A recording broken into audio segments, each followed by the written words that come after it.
எல்லா வயதினரையும் கால் strong ஆயிக்கணுமா? Specially வயசு போனாக்களுக்கு கால் strong ஆயிக்கணுமா?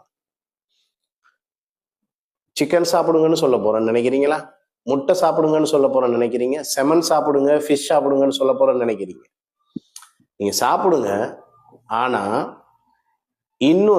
ஒரு கப் கிழமையில ஒரு 3-4 முறை ஒரு கப் அவிச்சு சாப்பிடுறது, அல்லாட்டி வறுத்தோ அவிச்சோ சாப்பிடுறதுக்கு ஒரு பொருள் இருக்கு.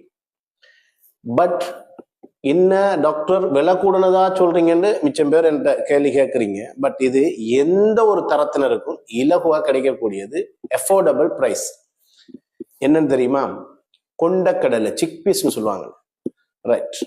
அது அந்த காலத்துல இருந்தே சாப்பிட்டு ஸ்ட்ராங்கா காலையிலே ஊற போட்டு, இரவு ஊற போட்டு காலைல சாப்பிட்டு அதோட சேர்த்து இந்த முட்டை காஃபி அதெல்லாம் அடிச்சு குடிப்பான். பட் முட்டை காஃபி சரி வராது.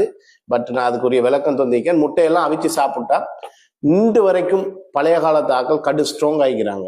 உங்களோட ஊர்ல கமையில போயிட்டு பார்க்கலாம், ரைட்? இது சயின்டிபிக் ரீதியா ப்ரூவ் பண்ணப்பட்டி. எப்படின்னு பாக்குறீங்களா? அதுல நியூட்ரிஷன் ஷெட்யூல நான் போடுறேன், பாருங்க என்னென்ன பதார்த்தம் அடங்கிக்கு ஒரு கப்ல, ரைட்?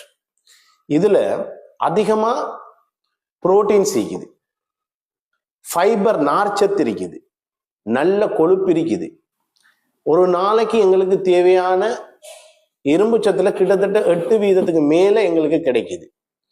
அதிகமான பொட்டாசியம், மெக்னீசியம் இருக்குது, ரைட்? இது இவ்வளவும் இதுல உள்ளடங்கிக்கிறதால இது மட்டுமா பெனிஃபிட் இல்ல, இன்னும் எவ்வளவோ இருக்கு சொல்றேன். ஹார்ட்டுக்கு மிகச் சிறந்தது என்னென்றால் இதுல நார்ச்சத்து இருக்குதானே, அது எல்டிஎல் கொலஸ்ட்ராலை குறைச்சி ஹார்ட்டுக்கு சீரான ஒரு தொழில் தன்மையை தருது.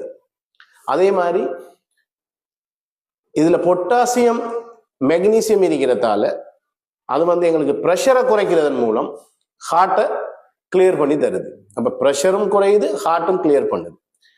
இதுல ஃபைபர் நார்ச்சத்து இருக்கிறதால சிறந்த செரிமானத்துக்கு சிறந்தது. அதோட சேர்த்து நமக்கு நல்ல பாக்டீரியா குடல்ல இருக்குது, அதுக்கு இது உணவும் அளிக்குது. அது மட்டுமா, இதுல ஸ்பெஷலி லோ கிளைசிமிக் இண்டெக்ஸுங்க. அதால டயபெட்டிக் பேஷண்ட்ஸுக்கு அழகான சாப்பாடு, அழகான உணவு, ரைட்? அது மட்டுமா, கொலஸ்ட்ராலை குறைக்குது, நாங்க ஏற்கனவே பார்த்தோம். அதன் மூலம் ஹார்ட்டுக்கும் நமக்கு பிரயோசனத்தை ஏற்படுத்துது. இது எப்படி சாப்பிடணும்னா, நீங்க விரும்பிய வகையில உப்பை குறைச்சி போட்டு சாப்பிடுங்க. பட் இதுல ஒரு 8 to 10 மணி தியாலம் ஊற வைத்து பிறகு அவிச்சோ வேக வச்சோ சாப்பிடுங்க, மிகச்சிறந்தது. தேங்க்யூ.